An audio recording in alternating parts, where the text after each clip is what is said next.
Bueno, de nuestra parte es un gusto tenerlos por acá, tenerlas por acá.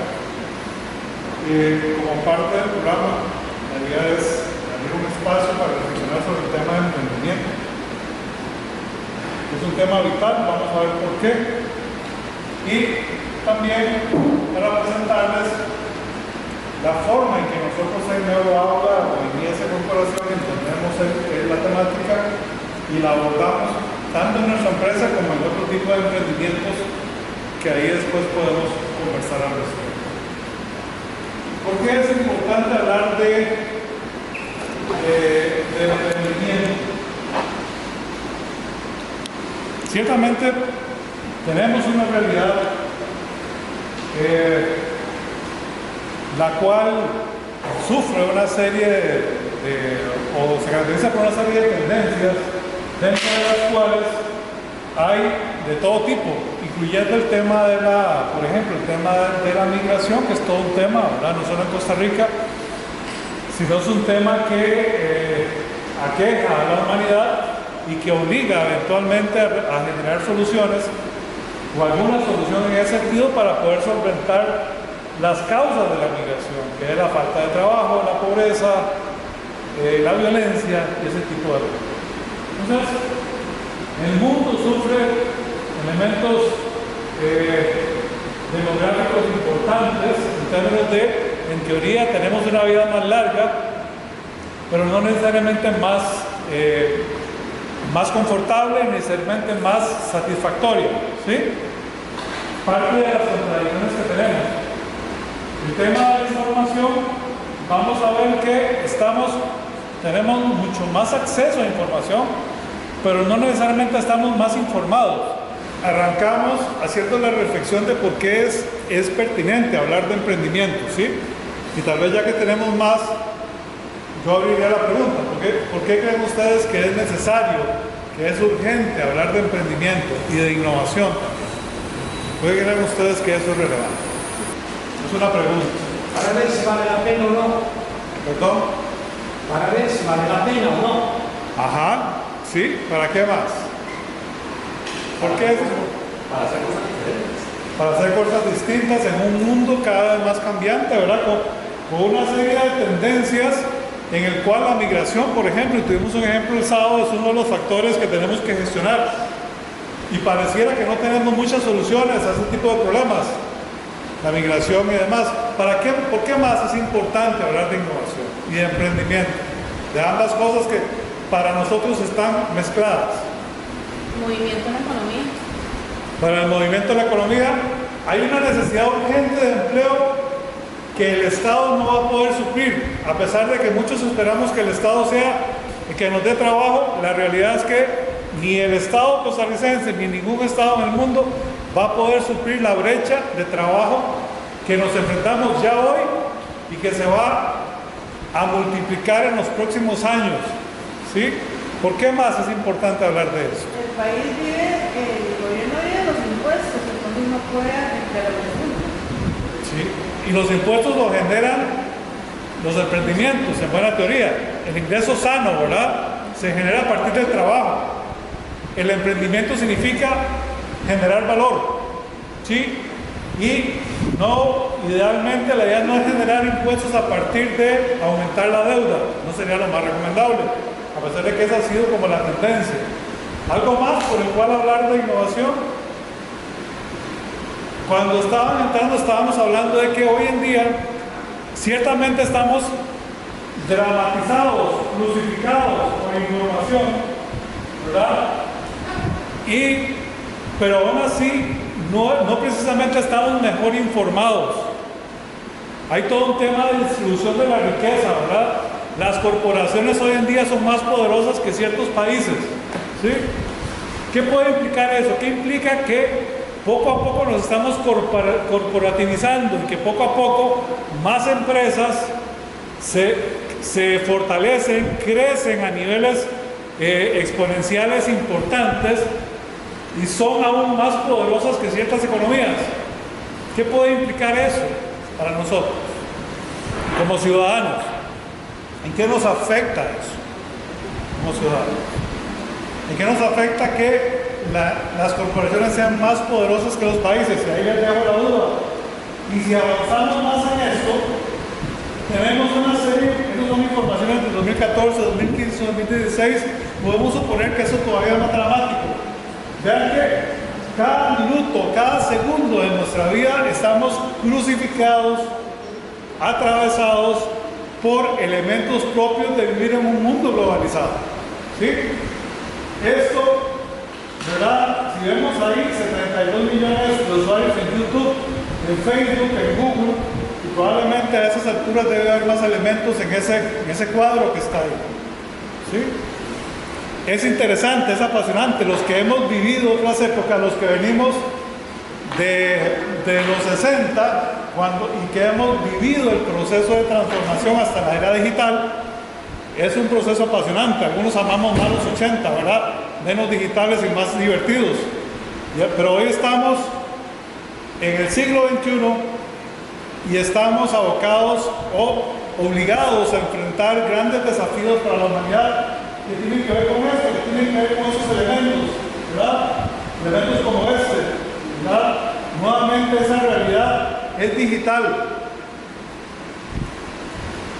Pero los grandes problemas de la humanidad se pueden resolver digitalmente o hay que hacerlos propiamente de carne y hueso y enfrentarlos en la realidad propia que vivimos.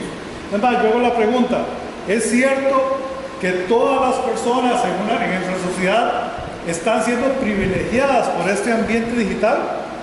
Todos y todas tenemos el mismo acceso a esa tecnología o a ese factor digital. Es más, aquí nos preguntamos, ¿estamos haciendo uso siquiera? Aquí tenemos hoy en nuestra casa, tenemos una exhibición de elementos tecnológicos. ¿Sí?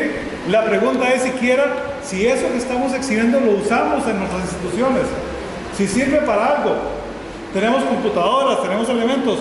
¿Nos sirve eso realmente para generar bienestar? ¿Para generar desarrollo?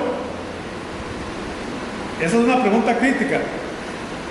Se dice que la tecnología tiene una gran deuda con la ciudadanía. Se supone que la tecnología potencia el valor y el capital humano. Pero en realidad eso no es tan cierto todavía. ¿Sí?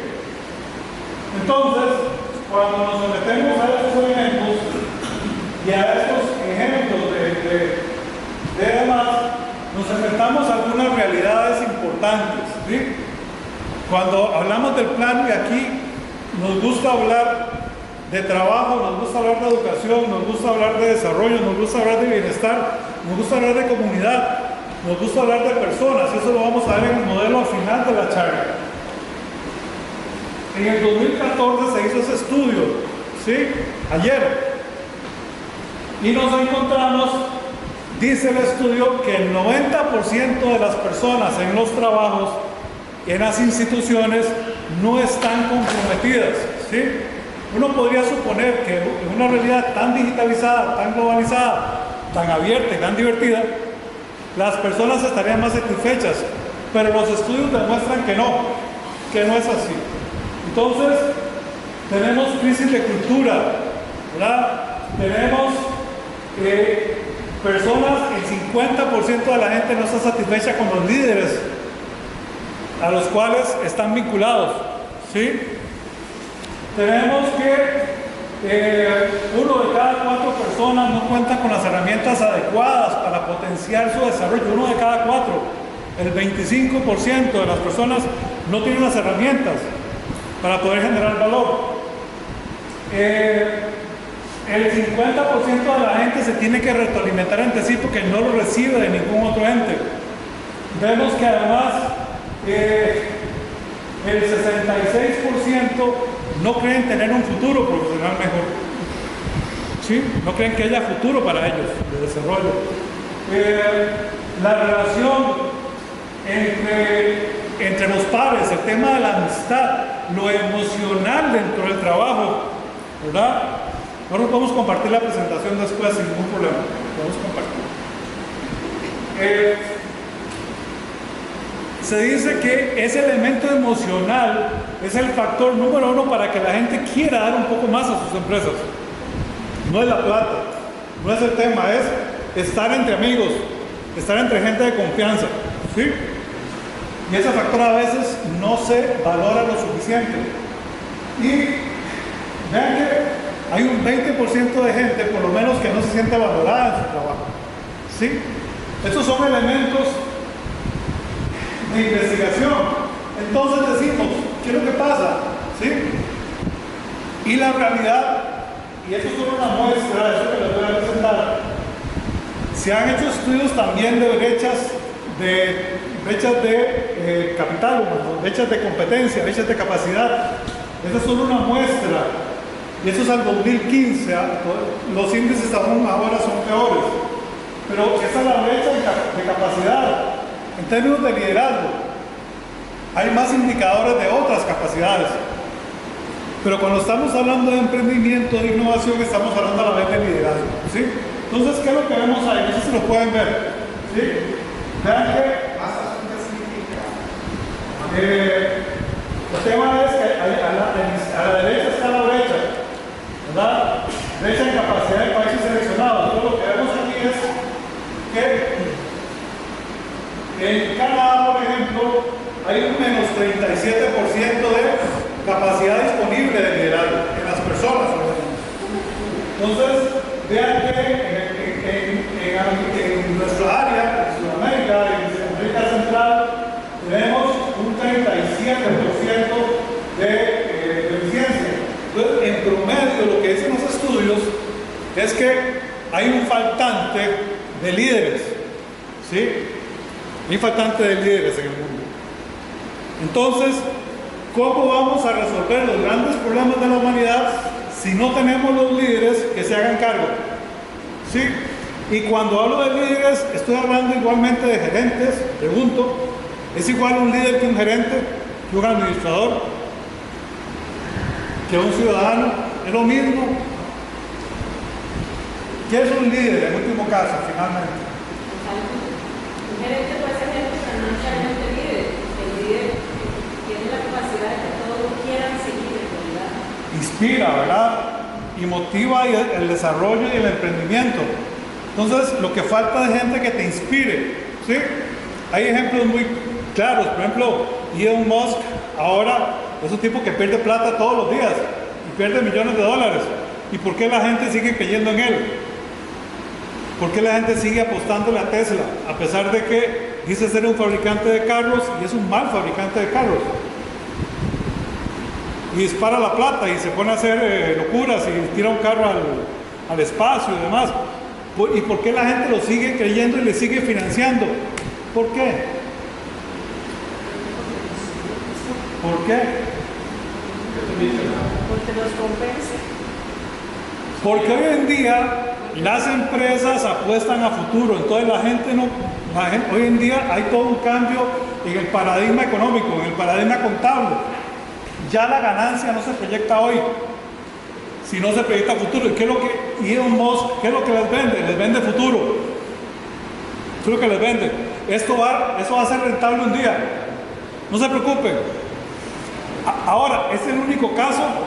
No. Amazon, por ejemplo, y grandes empresas tampoco han sido rentables por mucho tiempo. Amazon fue rentable hasta mucho después. Entonces la realidad es que esos líderes son los que mueven y están moviendo el mundo, pero hay carencia de esos líderes. Entonces, con este panorama, uno se pregunta, bueno, ¿qué es lo que hay que hacer? ¿Sí?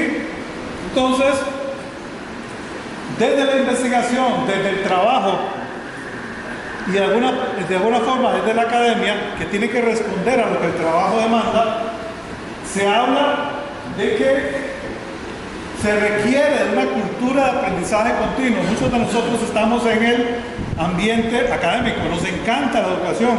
A nosotros en Neuroaula nos fascina la educación, ¿sí? Es parte de lo que comemos todos los días.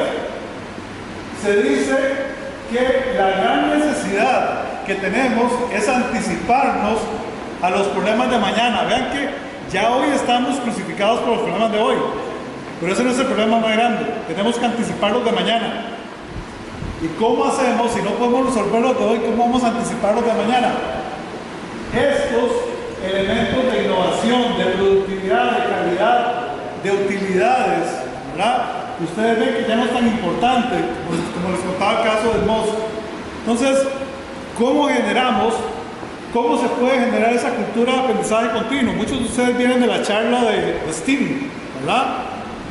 Es una manera de generar aprendizaje práctico y generar una visión integral de la realidad. Desde esa perspectiva, ese es el tipo de educación que ocupamos, la que posibilite que las personas puedan anticiparse a, ¿sí? Y eso es fundamental. Ahora, esa capacidad de anticipación se dice que está basada al menos en 4 Cs, en 4 elementos vitales, ¿sí? Vea que esto es un resumen, es una pequeña charla. Si alguien quiere, después podemos ampliar mucho más sobre esto, ¿sí? Esas 4 Cs básicas tienen que ver, uno, con capacidades, ¿sí? Cuando hablamos de STEAM, cuando hablamos de emprendimiento, cuando hablamos de innovación, hablamos de competencias, hablamos de capacidades, ¿sí? Tenemos que desarrollar las capacidades fundamentales para poder funcionar y sobrevivir en este mundo.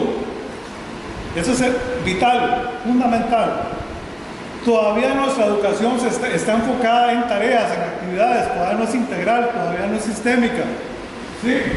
Pero tenemos que avanzar hacia eso. El tema de cultura, es muy importante desarrollar cultura, y eso lo vamos a ver en el modelo. Nosotros valoramos la consistencia, valoramos la integridad. En la cultura hay valores, hay principios, no es solo generar dinero, ¿sí? Entonces, capacidad con cultura, pero además tenemos que agregar conectividad, que es un poco lo que estamos viendo hoy. Tenemos que conectarnos con el mundo, conectarnos con otras personas, no solo digitalmente, sino laboralmente, socialmente, pero también tenemos que reducir los costos. Si no, ¿quién de ustedes opera cada año con más presupuesto? ¿A quién de ustedes le da más plata cada año para operar? ¿A quién de ustedes le da más plata? ¿No? Cada año, ¿qué es lo que hay que hacer? Más con menos. ¿Y cómo hacemos más con menos? ¿Cómo se hace más con menos? ¿Cómo se puede hacer eso? Haciendo milagros. ¿Y quiénes son los que hacen los milagros? Las personas que administran, ¿sí? Entonces, tenemos que operar con más con menos. Tenemos que ser más competitivos, tenemos que conectarnos, hay que invertir en tecnología, hay que comprar equipo. Tenemos que desarrollar capacidades y tenemos que desarrollar cultura. ¿Cómo se hace eso? ¿Sí? ¿Cómo hacemos eso? Entonces, uno pensaría que tiene que haber un plan, tiene que haber una forma de hacerlo, ¿sí? Y ese plan debería ser claro, debería ser un mapa de ruta. Pero ¿creen ustedes que existe un plan en el mundo, en las empresas, en las instituciones, en los gobiernos, un plan para hacerle frente a esto? ¿Quién cree que hay un plan para esto? ¿Quién de ustedes tiene un plan para enfrentar esta realidad? ¿Quién de ustedes tiene un plan? ¿Quién de ustedes cree que hay que tener un plan? Vean, entonces aquí no estamos solos. En el mundo, el 90% de la gente dice hay que tener un plan. Pero no hace plan. Pero solo el 25% tiene alguna estrategia. Entonces, ¿cuál es el problema?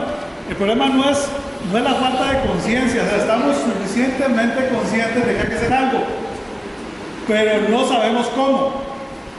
¿Sí? Ahora, ¿eso es un problema? Sí, es un problema, pero también es una oportunidad. Si sabemos qué es lo que pasa, sabemos cuáles son las causas y qué es lo que deberíamos hacer, debería ser posible organizar, integrar los recursos para poder operar. Debería ser posible hacer eso. Nosotros, cuando hablamos de cultura, hablamos de coherencia o de consistencia, que es lo mismo, ¿sí? Entonces, aquí nos vamos acercando a lo que es nuestro modelo. Cuando hablamos de que debería ser lo mismo, lo que pienso, lo que siento, lo que digo y lo que hago, aquí hay varios psicólogos como yo, además de administradores, además de educadores, y cada vez el elemento corporal, el elemento cultural, el elemento físico, el elemento espiritual, todos los elementos tienen que estar integrados para que se dé el cambio fundamental o la generación de valor que queremos. No podemos escindir, no podemos fraccionar a las personas. No podemos esperar, por ejemplo, como se decía antes en siglo pasado, que las personas cuando lleguen a trabajar tienen que dejar sus problemas de la puerta para afuera, por ejemplo. Por decir algo, eso se decía antes, todavía se dice en algunos lados. ¿Es posible que yo pueda dejar mis problemas de la puerta para afuera cuando llego a trabajar?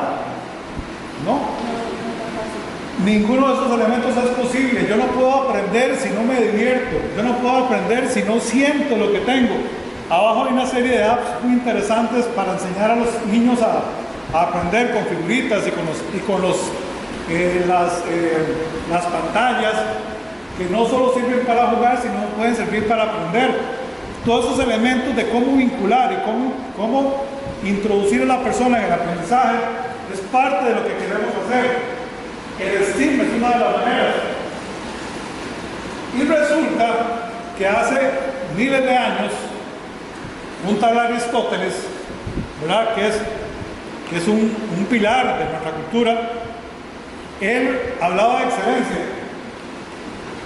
Aristóteles decía algo muy simple, que la excelencia tiene que ver con lo que hacemos. Entonces, Aristóteles decía, somos lo que repetidamente hacemos. Entonces, si queremos ser excelentes, tenemos que tener hábitos de excelencia, ¿sí? Y en ese sentido, esa cultura, ese elemento vital, integral, tiene que estar caracterizado por esos hábitos, por esa búsqueda de la excelencia, por ese mejoramiento y por eso que llamamos generación de bienestar, es lo que vamos a revisar ahorita en el modelo. Entonces, desde esa perspectiva, nosotros creemos que al abordar la cultura estamos abordando todos los factores que deben ser necesarios de abordar para entrarle a un tema tan complejo como es el emprendimiento y la innovación. ¿Sí? Y antes de presentarles el modelo, me gustaría preguntarles qué conciben ustedes como emprendimiento o como innovación. ¿Qué es para ustedes? ¿Qué es para ustedes el emprendimiento? La puesta en práctica de lo que planificó, programó, optimizó. Ajá. ¿Qué más es el emprendimiento? ¿Qué más es ser emprendedor? ¿Qué más es ser emprendedor? La percepción de la necesidad específica y la búsqueda de soluciones basadas en necesidades. Creer que hay algo que hacer y hacerlo, finalmente, hacer una cosa. ¿Qué más es ser emprendedor? ¿Qué es ser innovador? Buscar nuevas soluciones A los grandes problemas que tenemos.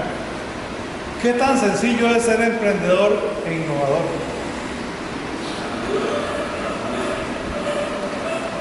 ¿Qué tanto estamos desarrollando jóvenes emprendedores e innovadores? ¿Qué tanto lo estamos haciendo? Pregunto. ¿Qué tanto lo hacemos? Nosotros que estamos en el negocio de la tecnología, en el negocio de la educación, en el negocio de la promoción de cultura, nos damos cuenta de que estamos lejos todavía de poder generar eso. En esta búsqueda nuestra de investigar el tema, nos hemos topado con conversaciones muy interesantes. Nos hemos topado con el negocio apícola. No sé si saben, pero las abejas son como el ser vivo más importante tal vez que hay en la naturaleza. Ya se decía desde hace mucho tiempo. Hemos empezado a trabajar con el sector apícola y es interesante, hay gente que está desarrollando eso como modelo de subsistencia, además de que generar un valor a la humanidad, genera subsistencia para ciertas familias campesinas que no tienen acceso a nada más que la miel muchas veces. Otro tipo de actividades y emprendimientos también, tal vez en el área de Talamanca, con el sector indígena, ¿sí? Y a veces nosotros nos divertimos mucho en el sentido de que esas personas no requieren cachivaches, no requieren ropa usada, lo que requieren son capacidades, pero cuando hablamos de apoyar y desarrollar campesinos y desarrollar el sector indígena, lo que uno piensa es, le voy a dar lo que me sobra, ¿sí? Entonces, básicamente, don José, que es, por cierto, nuestro presidente y gerente general de esa corporación, ahí está, ¿verdad? Es el patrocinador de todo esto. Ahí tiene el modelo en papel y se nos va a repartir, ¿sí? Nosotros vemos esto y vamos a tratar de reflexionar sobre esto, ¿sí? Le llamamos modelo de empoderamiento y transformación. ¿Por qué le llamamos así? Porque para emprender e innovar, primero hay que estar empoderado y primero hay que transformarse, ¿sí? Entonces vamos a usar este modelo para continuar la reflexión. A ver, si revisamos el modelo, lo que vemos son tres componentes, ¿sí? Tenemos la persona, la comunidad y las instituciones sociales, ¿sí? En el centro de todo está la persona y vamos a empezar a reflexionar sobre lo que tenemos ahí. ¿Qué implica? ¿Qué implica que la persona esté en el centro de la ecuación? ¿Sí? Si vamos del centro hacia afuera, vamos a empezar a analizar el modelo. Nosotros creemos que el primer elemento vital para poder ser y sentirse y desarrollarse como emprendedor y como innovador tiene que ver con un desarrollo de la conciencia, ¿sí? Cuando somos educadores y trabajamos con niños, jóvenes, adultos, buscamos que se desarrollen, pero ¿qué es lo que desarrollamos? Desde este modelo, lo primero que finalmente una persona como actor social identifica es que tiene un lugar en el mundo, tiene un rol en este mundo, ¿sí? Eventualmente muchos de los jóvenes y las generaciones nuevas de pronto se dan cuenta que ese rol no los tiene muy claro y a muchos no les interesa. Entonces tenemos jóvenes que se aíslan, que no quieren emprender, que no quieren hacer nada porque no creen que haya un futuro o no creen que eso sea posible. Nosotros, desde nuestra percepción, creemos que sí. Nosotros estamos trabajando, por ejemplo, con los CTPs, los colegios técnicos profesionales. Y es interesante cómo ellos, como el MEP, desde la asesoría, visualizan que de alguna forma los CTPs están formando pequeños ingenieros, no técnicos. Técnicos en el sentido de personas que sean capaces de hacer, ¿sí? Entonces ellos nos dicen, es que los jóvenes salen del colegio sintiéndose ingenieros o pequeños ingenieros, entonces quieren saltar a la universidad. Entonces, ¿qué problema? Pues no tenemos gente que haga. Quieren eventualmente ir a dirigir o a generar. Entonces, esa visión de quién soy yo y cuál es mi rol, creemos que debe evolucionar en el sentido de una conciencia crítica que tiene que ver con nosotros, ¿sí?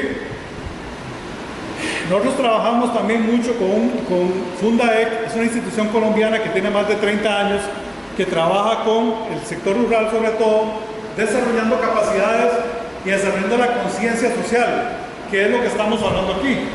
Cuando yo tengo cierta conciencia social de que tengo un lugar y tengo una responsabilidad, cuando identifico que somos nosotros, no solo yo, paso finalmente a darme cuenta que tengo una responsabilidad con la humanidad, que es finalmente la conciencia crítica, ¿okay?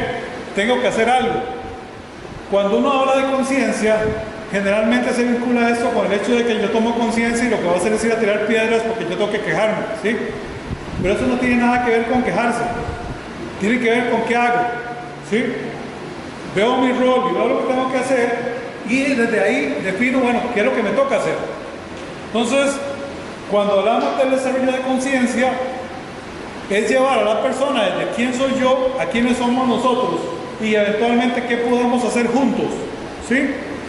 Entonces, el primer elemento de emprendimiento de innovación es que eso no puede ocurrir solo. Yo no puedo ser emprendedor solitario, no puedo ser un lobo solitario. Es cierto, hay gente que es muy capaz y es inventora y solos pueden inventar cosas, pero lo cierto es que el crecimiento de la humanidad no descansa básicamente en ese tipo de gente excepcional, sino en el desarrollo continuo de un proceso. Entonces, cuando ese proceso de conciencia se logra, yo puedo pasar de la acción social, ¿verdad?, de ir a regalar cachivaches a alguien porque me interesa, le puedo dar de comer. O sea, soy consciente. Me asombro cuando me doy cuenta que hay niños que mueren de hambre en el mundo, no solo en el mundo, sino en Costa Rica. Entonces digo, hay que hacer algo. Entonces tengo esa conciencia social y decido hacer algo. Pero cuando puedo evolucionar y puedo desarrollarme gracias al desarrollo de capacidades y gracias al desarrollo de la educación, yo puedo entonces convertirme en un emprendedor social. Desde nuestro punto de vista, nosotros creemos que el emprendimiento es posible siempre, ¿verdad? Y hay personas que emprenden porque emprendimiento y empresarialidad nosotros lo dividimos, lo concebimos distinto, ¿sí?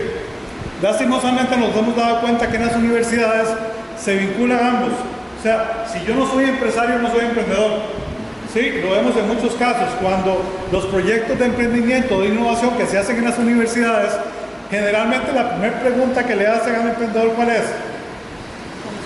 ¿Ese proyecto es rentable? ¿Y qué pasa cuando dice, mire, no sé, qué es lo que ocurre ahí? Se acabó el proyecto. ¿Qué significa eso? Que lo único que importa en teoría es la plata, pero no, el valor es económico, social y ambiental. Entonces, yo puedo ser emprendedor, puedo hacer cosas sin que necesariamente generen valor económico, pero podrían generar valor social, podrían generar valor ambiental, ¿sí? Eventualmente, al menos, podrían no destruir valor social y ambiental. Y eso es importante para nosotros, porque generar valor no puede hacerse a costa de sacrificar valor. Por ejemplo, yo no puedo hacer negocios corruptos. No debería. ¿Por qué? Porque si yo hago negocios a partir de dádivas o a partir de coimas, ¿qué es lo que estoy haciendo? Estoy haciéndole un daño a la cultura de este país, ¿sí? Entonces, y digo, es que no, yo peco y empato, yo pago impuestos, pago salarios, no importa, yo puedo dar una coima y no hay problema. No, es que no es posible. Desde el punto de vista de nuestro modelo, eso no es así. O sea, si yo me baso en valores y en principios, en una conciencia social, yo tengo que hacer negocios limpios, ¿sí? Y eso hemos probado que es posible. Entonces, si yo ya paso el yo a nosotros y genero emprendimientos, eventualmente, y eso lo vamos a ver después, con las capacidades correctas, yo podría convertirme en empresario, ¿sí? Esas empresas, por ejemplo, que trabajan con campesinos, ¿verdad?, que le dan 25, 30 colmenas y los ponen a producir, ¿qué es lo que buscan? Porque finalmente ellos mismos le compran la producción. Entonces ya no es producir miel para comer, ya no es producir miel para venderle al vecino, es producir miel como parte de una red donde yo soy una pieza vital, ¿sí? ¿Y eso qué me convierte? En un empresario. Y para nosotros, sea una pulpería, sea una casa con 30 colmenas, o sea Intel, es lo mismo, ¿sí? Y se dice, y eso yo lo que digo siempre, no hay pequeños y grandes empresarios, hay empresarios de grandes, pequeñas o medianas empresas, que es totalmente distinto, ¿sí? Un empresario tiene el mismo valor, aunque lo sea de una pulpería o sea de una gran empresa. Ahora, ¿cómo ese proceso de la acción social, al emprendimiento y a la empresarialidad se logra? Ahí es donde entran las capacidades, ¿sí? Y las capacidades implican o pasan al menos por ser parte de un discurso social, que es la capacidad que está arriba a la derecha, con el despertar a un propósito, y aquí es fundamental. Cuando yo decido ser emprendedor, cuando decido ser empresario, cuando decido hacer algo, lo primero que tengo que hacer es definirlo como propósito de vida, ¿sí? No es que yo voy a hacer algo mientras me ubico o mientras consigo un trabajo, no. La definición de empresario o de emprendedor es de vida.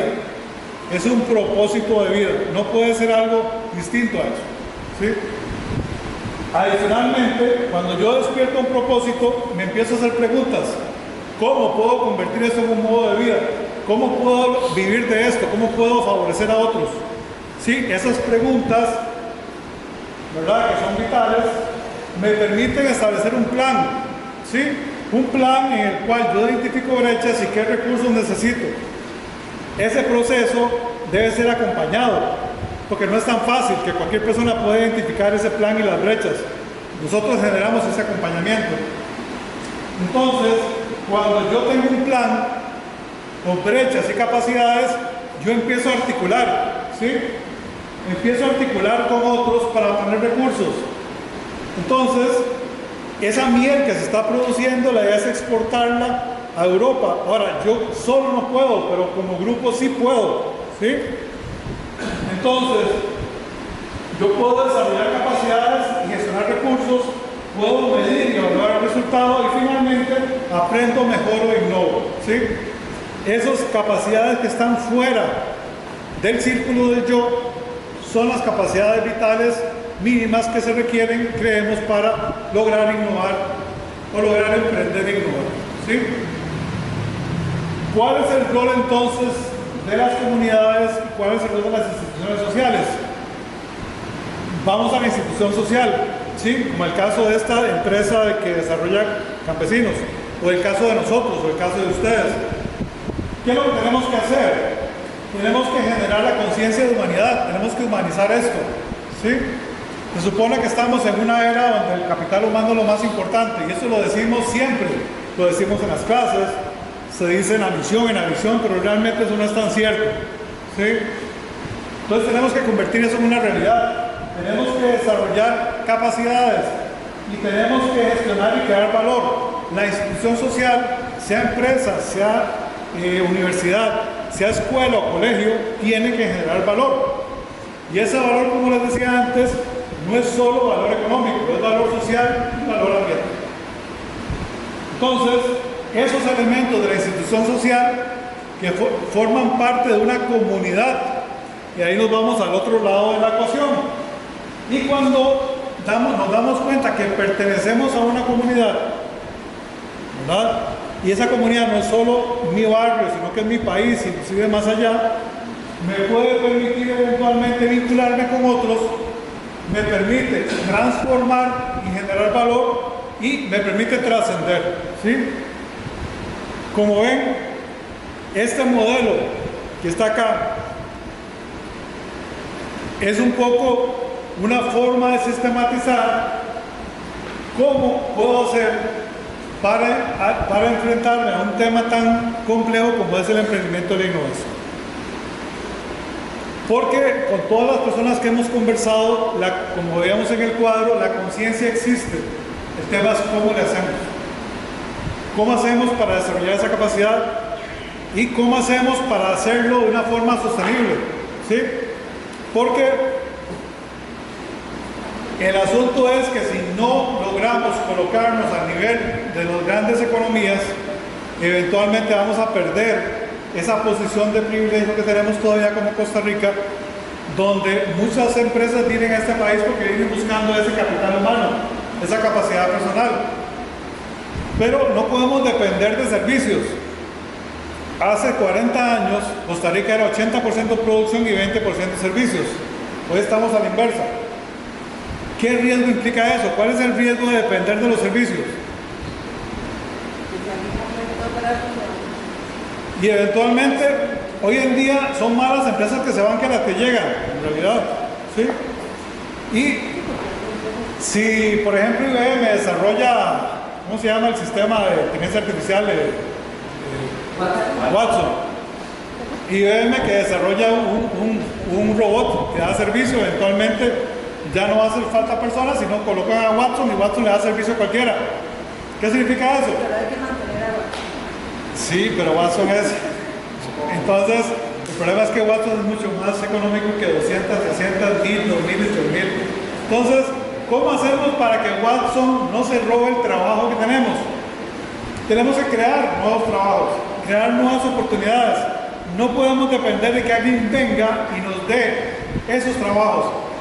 Hace como 5 o 6 años vino Manuel Castells. Manuel Castells es un español, es un experto en innovación, vino a la Martengo y de una charla vino a recibir su 15º doctorado honoris causa de la UCR. Imagínense, tiene 15 doctorados honoris causa, vea la calidad de persona que es, ¿sí? Manuel Castells, él estuvo en el desarrollo de Silicon Valley, él estuvo y él decía, yo estuve en Silicon Valley y Hewlett Packard era Hewlett y Packard, eran dos personas, ¿sí? Igual que Apple, igual que Microsoft. Entonces, las grandes empresas empiezan siendo pequeñas. Y él decía, la innovación no está en Silicon Valley, la innovación está donde están las personas emprendedoras e innovadoras, ¿sí? Entonces, si juntamos la gente correcta, podemos desarrollar el valor que queremos. Entonces, ¿cuál es nuestro desafío? Generar eso en las personas. Y él lo decía muy bien. Entonces, él decía, si ustedes quieren, en el caso de Costa Rica, ustedes quieren ser un centro de innovación y de emprendimiento, ¿qué es lo que hay que tener? Personas emprendedoras e innovadoras. Ahora con el tema de la migración, llegan muchas personas a este país, no son nicaragüenses, sino venezolanos, colombianos, cubanos, chinos, dominicanos, etc. ¿Y qué tenemos que hacer? ¿Tenemos que echarlos de ese país?